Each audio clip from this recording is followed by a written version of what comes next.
আমরা অনেকেই সালাত আদায় করি, অনেকেই সালাত আদায় করি, কিন্তু সালাতের যে নিয়ম সেই নিয়মটা অনেকে জানি না।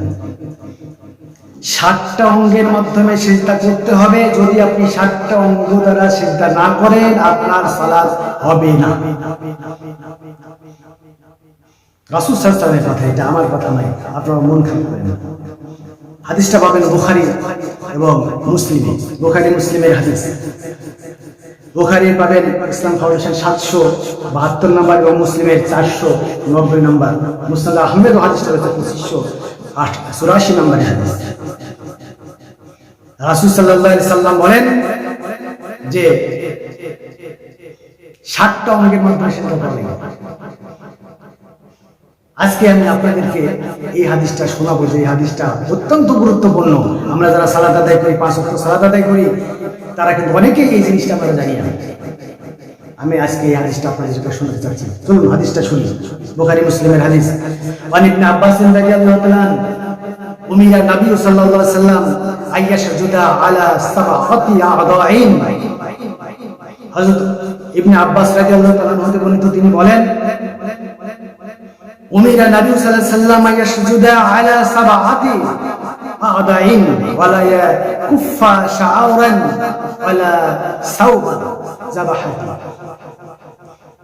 রাসূল সাল্লাল্লাহু আলাইহি ওয়াসাল্লাম হযরত আব্বাস রাদিয়াল্লাহু তাআলা তিনি বলেন যে রাসূল সাল্লাল্লাহু আলাইহি ওয়াসাল্লাম 60টি অঙ্গের মাধ্যমে সিজদা করতে এবং সুর এবং কাপড় না গুটাতে আদেশ করেছেন। সুর এবং কাপড় না গুটাতে নির্দেশ করেছেন।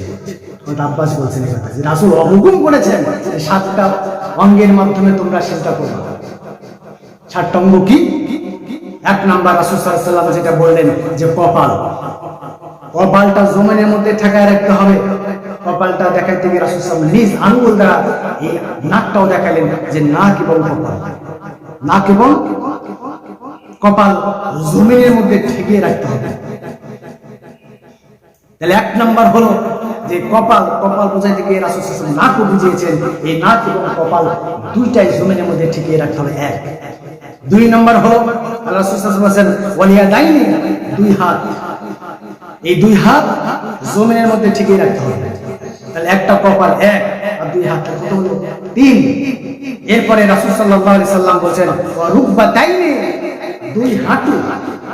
2 হাঁটু জমিনের মধ্যে ঠেকিয়ে রাখতে হবে। এই 2 হাঁটু জমিনের মধ্যে ঠেকিয়ে রাখতে হবে। তাহলে কয়টা হলো? কপাল 1, 2 হাত, 3, 2 হাঁটু, 5। এরপর রাসূল সাল্লাল্লাহু আলাইহি ওয়াসাল্লাম বলেন ওয়ারিজালাইনি, 2 পায়ের আঙ্গুল।